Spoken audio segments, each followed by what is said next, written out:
Hace algunos años se puso de moda el concepto de UX, o experiencia de usuario para muchos. Si bien es un concepto que estaba vinculado originalmente al desarrollo web o de apps, hoy consideramos que debiera estar presente en muchos ámbitos de la vida cotidiana. Justamente vamos a estar hablando de esto hoy en Hola, Somos Bupa.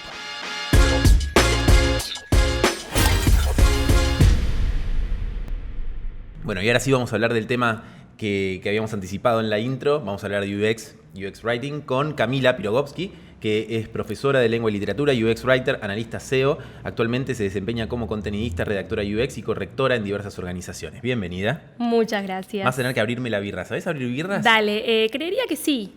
Este es un momento ASMR. Espera, me confunde un poco la verdad. Ah, bueno, cada uno tiene su... No, para mí es acá, mira.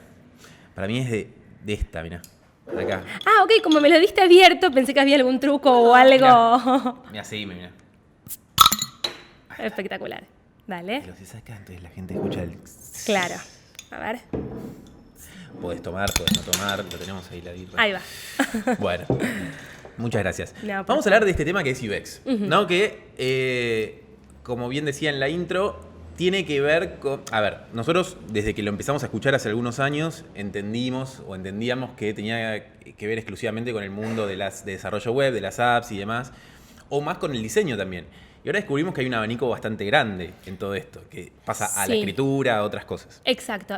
Cuando surgió, en realidad, como vos bien decís, se pensaba puramente en el diseño, ¿no? Uh-huh. O sea, el UX, que bueno, ya después lo vamos a definir concretamente, estaba apuntado al diseño.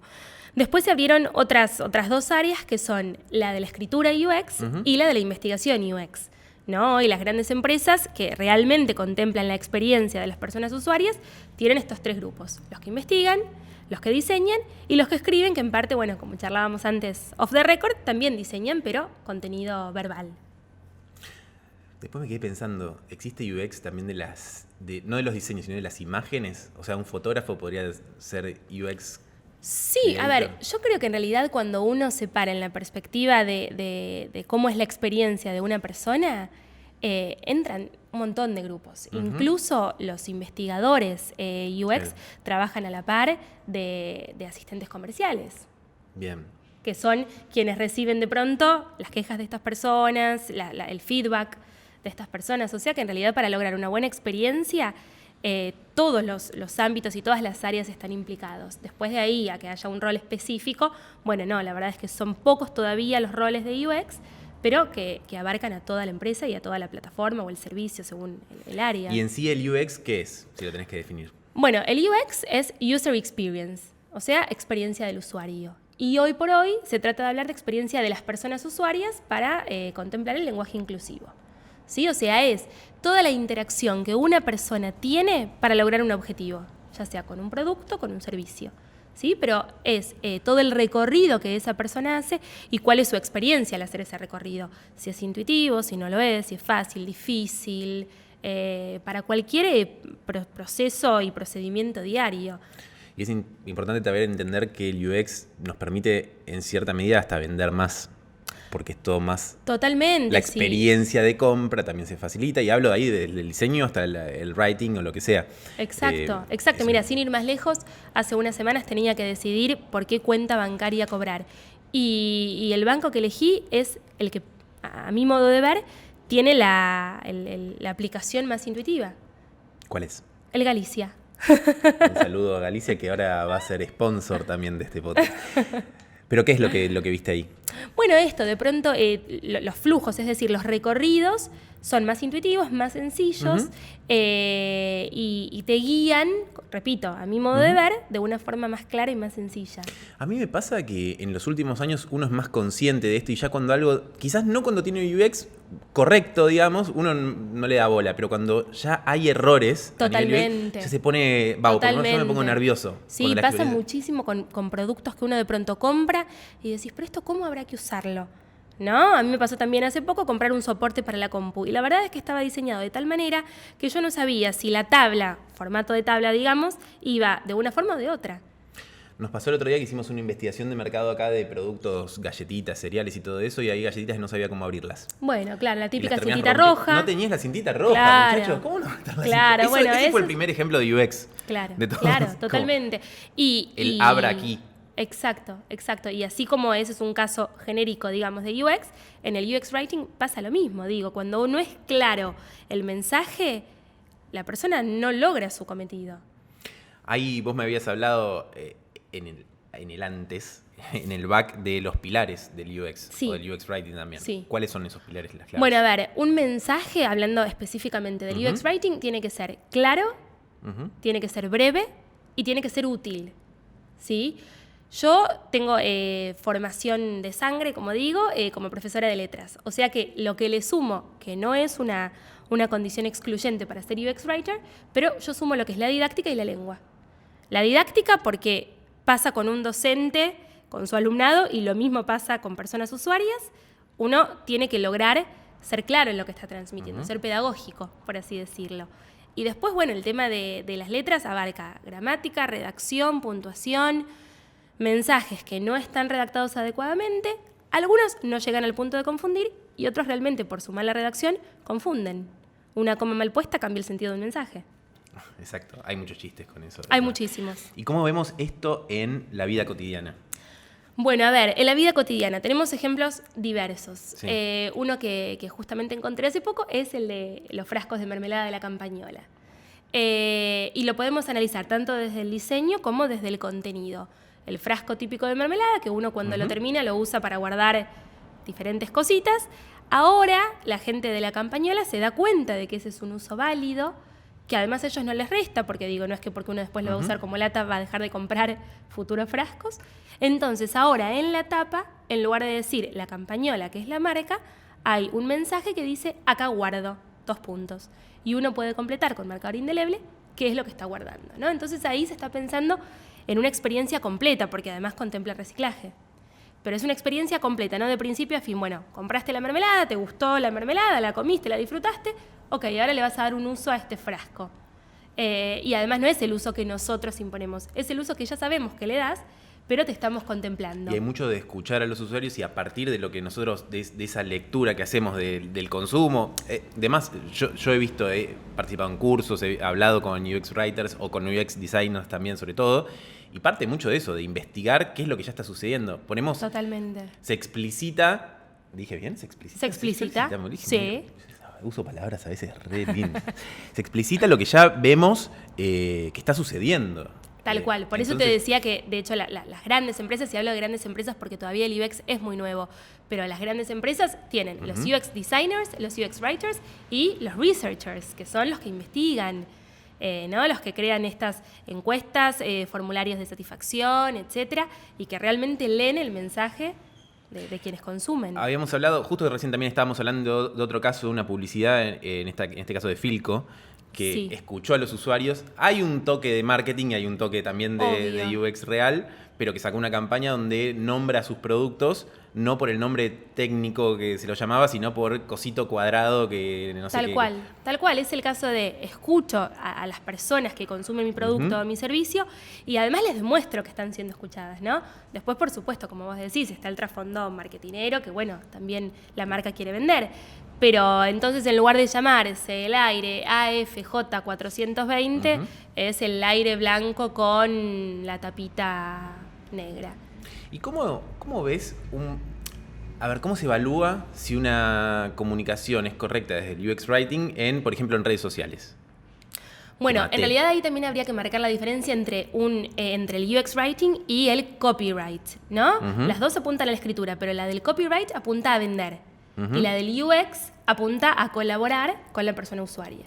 Ok. La forma más sencilla de ver si está funcionando o no el UX es la satisfacción de la persona y si logra, por supuesto, su cometido, ¿no? Pero llegan ustedes a ver en los copyright o en los textos, señora Sí. que está en su casa, en los textos que acompañan a los posteos, puede tener cierta revisión de UX, Sí. porque si el call to action está claro, si Por me guía- supuesto, claro. Si yo, por ejemplo, quiero hacer una notificación push en la que indico que a partir de ahora tenés un 25% de descuento en los envíos. por supuesto, yo puedo medir cuánta gente cliqueó en ese botón. Y ni hablar, puedo medir cuánta gente usó ese beneficio. Claro. O sea, por supuesto que hay formas.